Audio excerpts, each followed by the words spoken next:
বিসমিল্লাহির রহমানির রহিম। আমি আজকে পালং শাক দিয়ে চিংড়ি মাছ দিয়ে রান্না করবো। পেঁয়াজ দিয়ে দিলাম। কি রান্না মায়া মানুষ ঘরটাই চিন্তা, এটা শেষ হলেই সকাল হলেই পোলাপান নিয়ে টেনশন।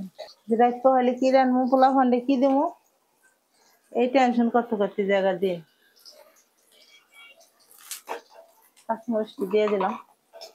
আর এই সিজনে পালং শাক তেমন একটা পাওয়া যায় না, তারপরে বাজারে ওখানে ওঠে যায় আর কি। বড় লোক জায়গা হয় তো টেনশন নেই আল্লাহ রহমতে। আর আমার মতন গরিব মেয়ের রাতটা পহেলে আসলে ইয়াটার পরে একটা মাথার উপর থাকে। জানি না আল্লাহ পাক কতদিন হয়তো অবস্থা রাখে, আল্লাহ ভালো জানে। পালং শাক দিয়ে আবার যে কোনো মাছ দিয়েও খাওয়া, চিংড়ি মাছটাই আর কি পালং শাক পুঁই শাক লাগে বেশি মেলে। পেঁয়াজটি আমার ভাজা হয়ে গেছে গা। ওখানে ময় মশলা দিয়ে দিই, মরিচের গুঁড়া। পাক বাড়াইলে জীবন বেড়ে যায় গা। আবার লাগে হলো বাতাস, এই কারণে পাকঘরের জানলা মালনা সব বন্ধ রাখতে। এর ভিতরে আবার এই লাইট ফাইট জ্বালাইলে আরো মনে করেন জীবনের অর্ধেক শেষ হয়ে জায়গায়। আমি এই যে আমার চিংড়ি মাছটি বড় না, ছোট ছোট। আল্লাহ যা হয় আল্লাহর কাছে শুকরিয়া। ইসা মাছের যে মাথা মোটাটি ওটি ব্লেন্ডার করছিলাম, দিয়ে দিই। এটার লগে আবার কাঁচামরিচ পেঁয়াজ এক লগে দিয়েই ব্লেন্ডার করছিলাম। খালি মাছ গুঁড়া চিংড়ি তো আরো গুঁড়া দিয়ে আসছিল, ওটি মিলাই দিলে এই ব্লেন্ডার করছি। আল্লাহ যা খাওয়াই তাই আল্লাহ দরবার লাখো কোটি বার শুকরিয়া জানাই যে আল্লাহ তো রাস্তায় রাখে নাই কে, আর অবক্ত রাখে নাই। খাওয়াইতে সেটাই আমার আল্লাহর দরবারে লাখো কোটি বার শুকরিয়া। অনেকটা পেঁয়াজ দিছি, তারপর আবার ব্লেন্ডার করছিলাম প্রতিটি। টমাটো কটা অনেক দিয়ে দিই সেদ্ধ হয় না, পরে আবার টমাটো অপশনাল, আপনারা চাইলে দিতে পারেন, না চাইলে নাই। ভালো করে কষাই দেব, তারপরে শাক দিয়ে দেব। আমার চিংড়ি মাছটা কষাই নেয় গেছে, শাকটি মশলা দিয়ে দেবো। এই যে পালং শাক, বিসমিল্লাহ। জিনিসপত্র যে হিসাবে দাম, ডাল ভাত খাইতে গেল বর্তমান বাজারে একটা মাসের 3 বেলা খাইতে গেলে মাথাপতি 150 টাকা লাগে।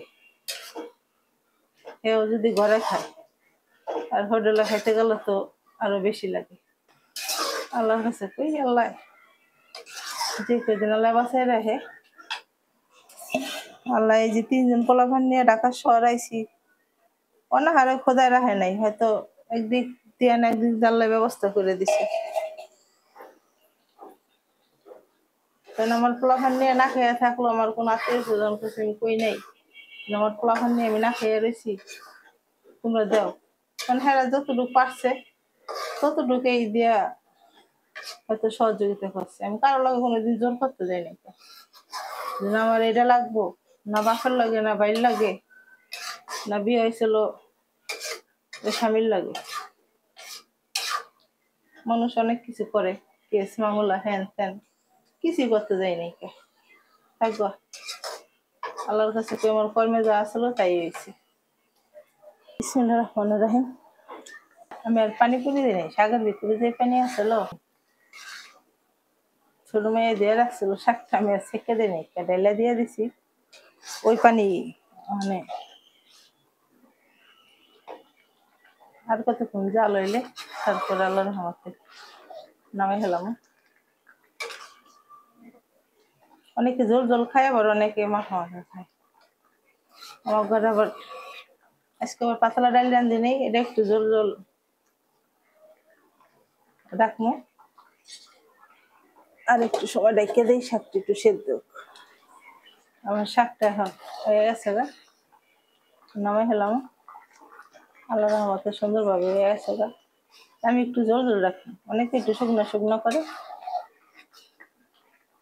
আমার জল পোলাপান আবার শুকনো ভাত খাইতে পারে না। আর এই গরমের মধ্যে কি করা যায়, তারপরও বাইসে আছি। দিনে যেমন তেমন রাত্রের বেলা এলাকায় থাকে না কারেন্ট, আর এমন গরম, এমনি অসুস্থ শরীর আরো জায়গা অসুস্থ হয়ে গেছে গা। আলহামদুলিল্লাহ নামে হলাম। আলহামদুলিল্লাহ এই যে দেখেন আমি পালং শাক দিয়ে আর চিংড়ি মাছ দিয়ে রান্না করছি। আল্লাহর রহমতে কালার গুলা শাকের কালারটাও শাকের কালারে রয়েছে। আর আপনারা সবাই ট্রাই করে দেখবেন একবার বাসায়। আর ফুল ভিডিওটা যদি দেখতে চান তাহলে ইউটিউব চ্যানেল থেকে দেখতে পারবেন। আমার চ্যানেলটা সাবস্ক্রাইব লাইক শেয়ার করবেন। আর যদি ফেসবুক থেকে দেখেন তাহলে আমার পেজটা সবাই ফলো লাইক শেয়ার কমেন্ট করবেন। আলহামদুলিল্লাহ, আসসালামু আলাইকুম।